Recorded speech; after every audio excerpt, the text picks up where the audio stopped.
All right, so today we're tackling a career path that I'm seeing more and more people asking about, online commissioning technicians. And we've got some really fascinating resources to help us break it all down. Yeah, and what's interesting about this one is that it's a field that's in high demand, but also seems, how should I put it, pretty cool from what I've seen so far. Yep, cool is a good word for it. Yeah. Definitely not your average desk job. But before we get ahead of ourselves, maybe we should start with the basics. What is a commissioning technician?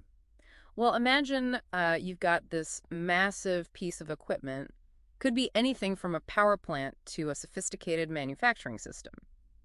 The engineers design it, sure, but it's the commissioning technician who makes sure it actually works in the real world. So they're the ones testing it out, troubleshooting any problems, making sure everything runs smoothly. Exactly. They're inspecting everything, making sure it's all up to code, and working safely and efficiently. That's the critical thing. Safety first.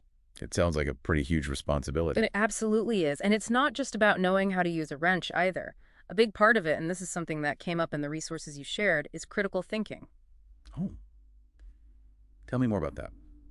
Well, a lot of these commissioning technicians are dealing with complex systems, and they have to be able to analyze data, not just look at numbers on a screen, but actually interpret what they mean. So give me a real-world example. What kind of data are we talking about here? Okay, let's say you're a commissioning technician working on a new HVAC system for a skyscraper. You'd be looking at data from all sorts of sensors, temperature, airflow, pressure, to make sure the whole system is balanced and operating at peak efficiency. Wow. It's a lot more high-tech than I think people Oh, realize. yeah, for sure. So we've talked about inspecting equipment, troubleshooting problems. What other kinds of tasks would fall under their job description? I mean, what does a typical day look like for a commissioning technician? Well, every day is going to be different, that's for sure. But one thing that really stood out to me from the resources was the emphasis on attention to detail. These folks have to be on top of everything. So they've got to be detail-oriented, organized. Absolutely. And proactive, too. I mean, think about those HVAC systems. Again, a good commissioning technician wouldn't wait for a problem to happen. They'd be thinking ahead, trying to anticipate any potential issues before they cause a major headache. That's smart. So it's about prevention as much as it is about fixing things. Yeah. Exactly. And another thing that struck me about this career path is the variety. I mean, one day you might be on a construction site, the next you could be in a state-of-the-art manufacturing facility. We did touch on construction sites earlier. Yeah. What are some other settings where a commissioning technician might find themselves working? Oh, the possibilities are pretty vast. We're talking energy plants, manufacturing facilities, water treatment centers, anywhere with complex systems that need to be up and running flawlessly. Okay, so not exactly a typical office environment. Definitely not. You could be working at heights, in cramped spaces, maybe getting your hands a little dirty. It's not always glamorous. So you need to be comfortable with those kinds of conditions. Exactly. But at the end of the day, you're the one making sure that these critical systems are functioning properly, that they're safe, and that they're performing at their best.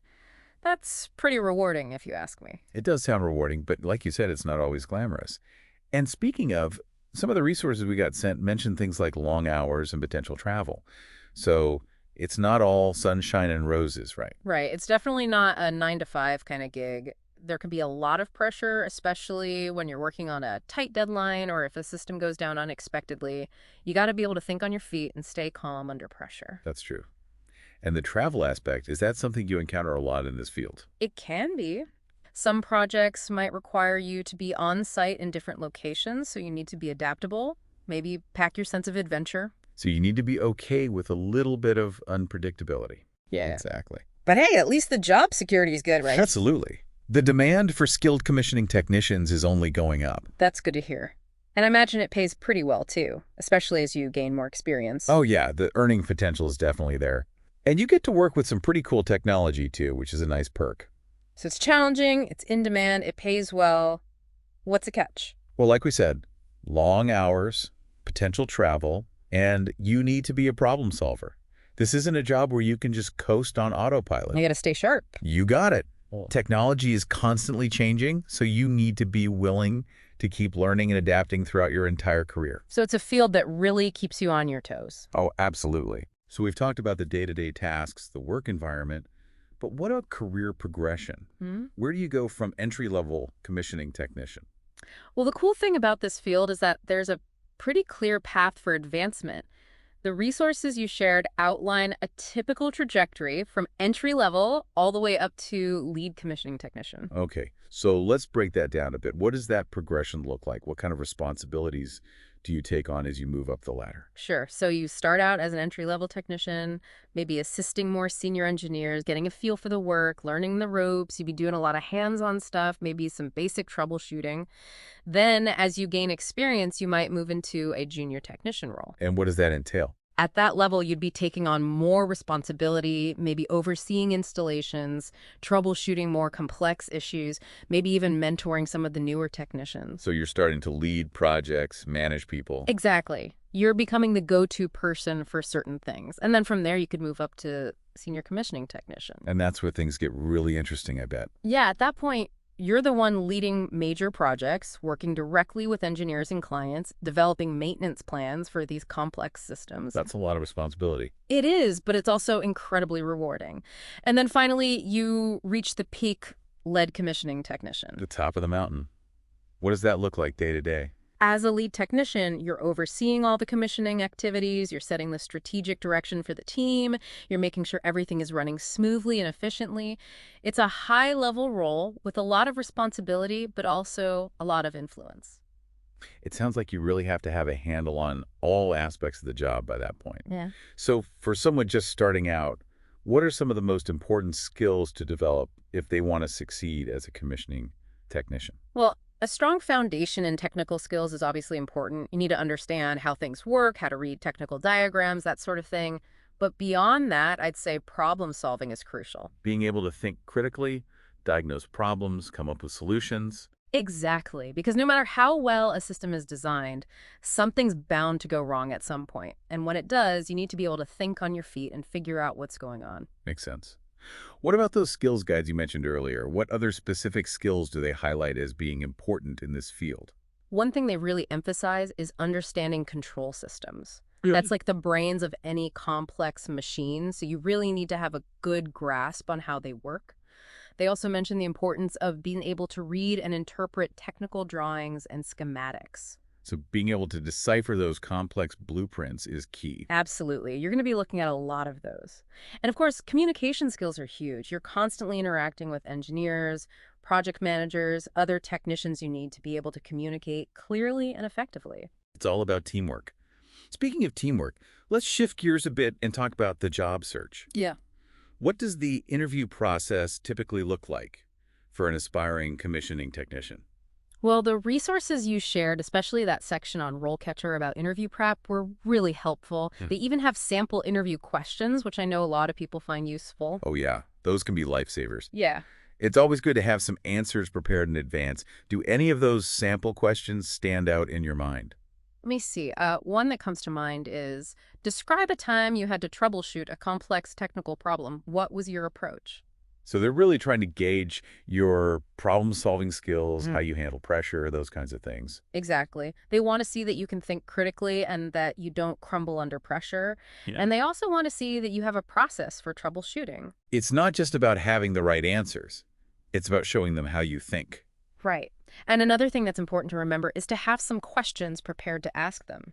To ask the interviewers, why is that so important? It shows that you're genuinely interested in the role, that you've done your research, that you're thinking critically about the opportunity. It just makes you a more memorable candidate. So don't be afraid to ask questions. Be engaged. Exactly. Now, before we move on to our final thoughts for this episode, I wanted to circle back to something you mentioned earlier, the alternative titles and external resources sections of these materials. Oh, right. Yes.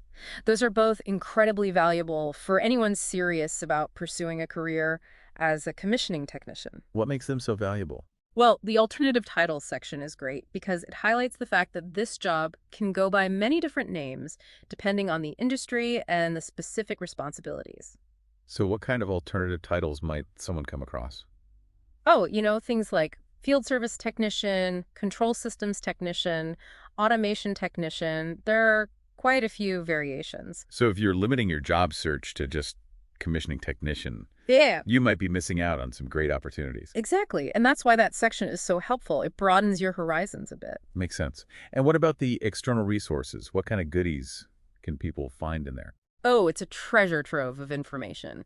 You'll find links to professional organizations, industry publications, online forums, basically anything and everything that can help you connect with other professionals in the field and stay up to date on the latest trends. So it's all about networking, building your professional circle. Precisely. And that's invaluable in any field, but especially one as specialized as this. So we've covered a lot of ground here, from the day-to-day realities to the career trajectory. But I have to admit, something's been on my mind this whole time. Oh, let's hear it.